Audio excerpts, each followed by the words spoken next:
gawing moderno at iwas baha. Yan daw ang plano sa lampas 8 bilyong pisong EDSA rebuilding na magsisimula sa June 13. At para hindi maipit sa trapiko, may mga ipatutupad sa EDSA gaya ng odd-even scheme. Nakatutok si Joseph Moro. Handa na ba kayo? Sa June 13, sisimula na ang lampas 8 bilyong pisong EDSA rebuilding. Palit kalsada ang gagawin sa EDSA dahil napag-iiwanan na raw ang disenyo at materyales nito. Gagawin na rin itong flood-free. Bubungkalin po natin yung existing pavement sa EDSA. Papalitan po natin ng bagong pavement na matibay na pavement. We will adopt actually yung latest technologies on concrete mix at saka yung on top of the concrete mix pala na gagawin natin, lalagay tayo ng running surface na makapal-kapal na asphalt, no? Para smooth yung traffic natin yan.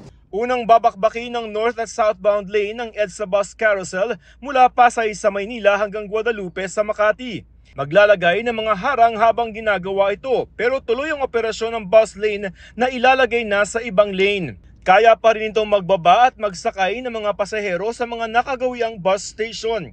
Ang mababawasan ng lane ang mga regular na motorista. Hanggang Desyembre gustong matapos ng DPWH ang EDSA bus lane.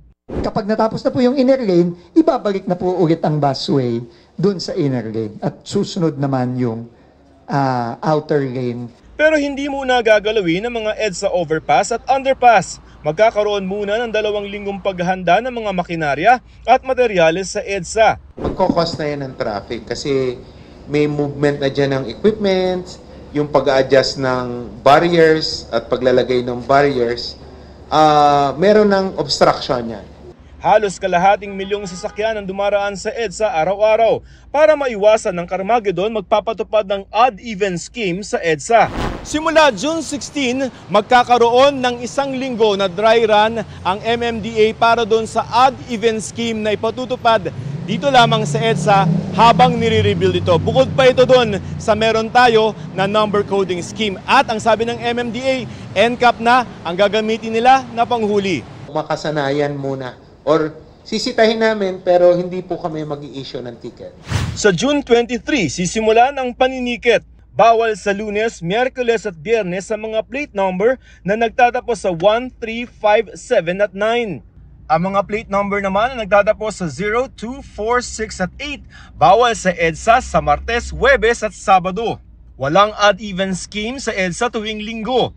Hindi naman daw sakop ng odd-even scheme kung tatawid lamang ng EDSA. Exempted naman dito ang mga hybrid electric cars at mga TNVS. Sa ngayon, 24/7 ang implementasyon ng odd-even scheme pero pwede magkaroon ng window hours base sa kanilang magiging pag-aaral. Para magkaroon naman ng alternatibong daan, libre naman ang toll sa ilang segment ng Skyway na ipatutupad sa kasagsagan ng EDSA rebuilding. Shared lane naman muna ang sa mga nagmomotor at nagbibisikleta.